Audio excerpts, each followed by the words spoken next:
Hi, I'm Graham and welcome back to Man vs Film. This is going to be a spoilery movie review for Logan. So if you haven't seen it, I would suggest checking out this right now and coming back once you've seen the movie. It's basically a road movie with Charles, Logan and Laura, a young kid that they're stuck with. That's pretty much it, as bad men chase them. That's about as much of the plot as I want to go into just now, but we'll discuss other parts throughout this review. Now, a lot of people are just gushing about how amazing this movie is, and it is pretty good. But I don't know if it's as absolutely jaw-droppingly amazing as I was hoping it was going to be.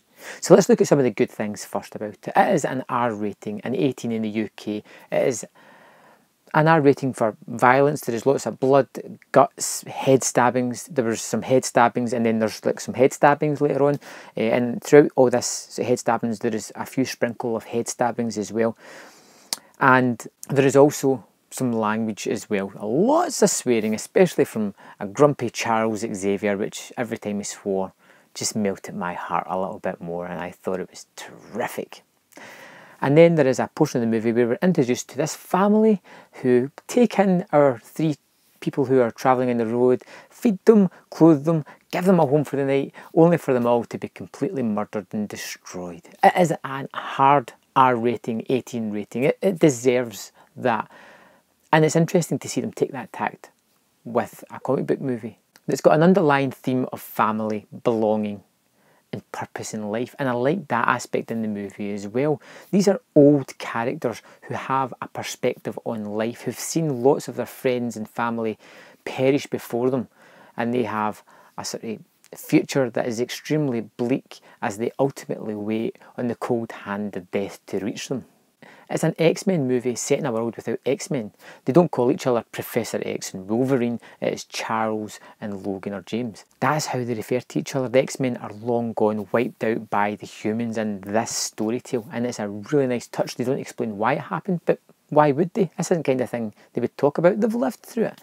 It is nice to see them not have to explain everything. I really like the aspect of the frailty of Charles Xavier and his mental deterioration. That, along with Logan's ultimately his body giving up, the one thing that he could always rely on, is a nice touch to the movie, and it really focuses them on their mortality. This is a sweaty, dirty, grimy road movie, extremely bloody, extremely violent and very visceral, and I like that aspect for it. It looks unlike any other kind of superhero movie that I've seen. Within this trio, you have really great chemistry because you've got Charles, you've got Logan, you've got Laura, the young girl, and you have this father-son relationship between Charles and Logan, which is nice to see that have developed after spending so many years with each other, with having Logan look after Charles. They've developed this rapport, and whether they kind of hate aspects of each other, they rely on each other, and it's a really nice aspect of the movie. Then you have the father-daughter relationship of Logan and Laura.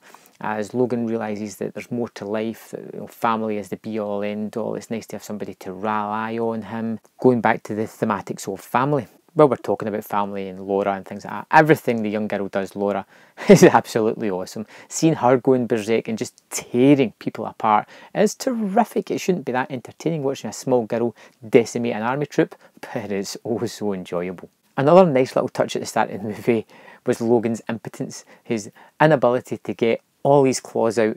When one was only coming out half the way, he'd have to pull it out the rest of the way. It was a fun little touch and showed that his body's not quite reacting the way it once would have for him. Then we have a bad Wolverine within the movie.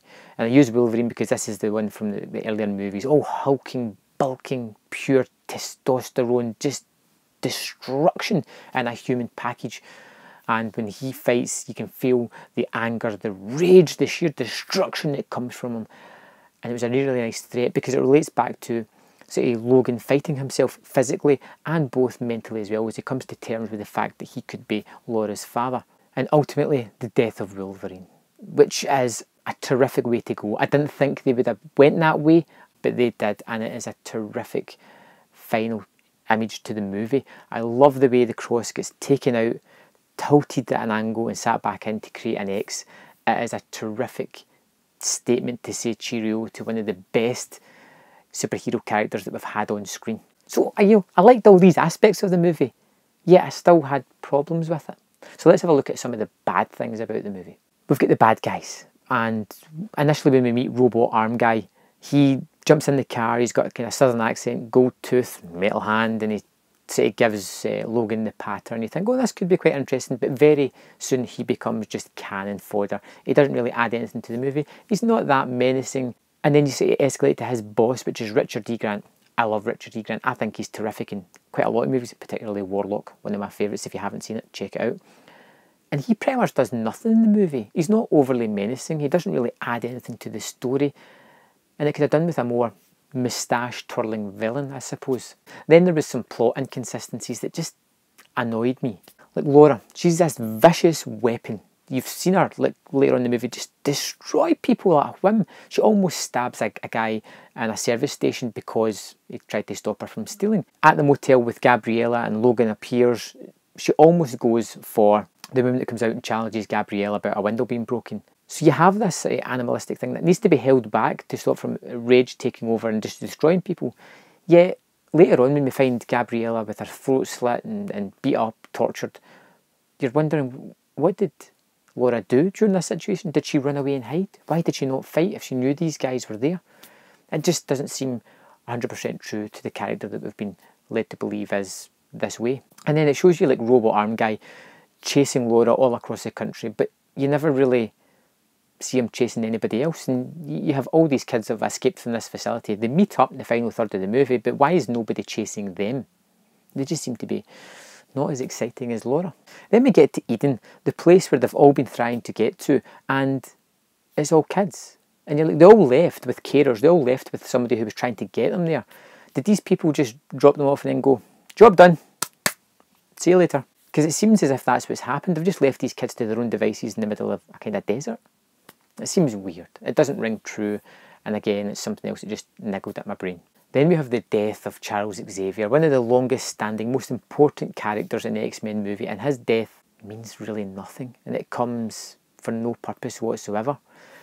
He dies to get him out of the story, to give Logan some face that they're all going to die at some point. There's no dramatic edge to it. The worst it gets is he takes it out on a car. It just didn't seem to have a punch that I thought it was going to have. And then my sort of biggest issue was the final third, the big battle that happens between these army guys and these kids. Now they've been told not to shoot the kids if possible, and these kids are all kind of trained super soldiers. It tells you that at the start. They've all got crazy mad abilities that you're going, this is going to be one hell of a fight. These guys are just going to get destroyed. There's no way they're going to be able to countermeasure all of these kids together fighting. But the kids just kind of run away scared from these bigger guys. And when they do fight, they generally take them out, but they only fight once they're cornered. And I would like to have seen them have more of a sort of rise up and impactful fight against the city army. In fact, the only time they really all use their powers together is against Robot Arm Guy. And that's only because we've known him as the main bad guy, and he needs like a really bad guyish death. Overall, I thought Logan had 2/3 of a terrific movie. Fantastic. The post-apocalyptic road movie was amazing. The final third for me let it down. I still really like this movie. I'm still going to go back and watch it. It's the best of the standalone Wolverine, and it's one of the best of the X-Men movies, which is why I'm going to give it 4 out of 5. Did you like Logan more than I did? Can you answer some of my problems and explain why they don't really need to be as important to me amongst the rest of the movie? Let me know in the comment box below, and I will see you next time on Man vs. Film.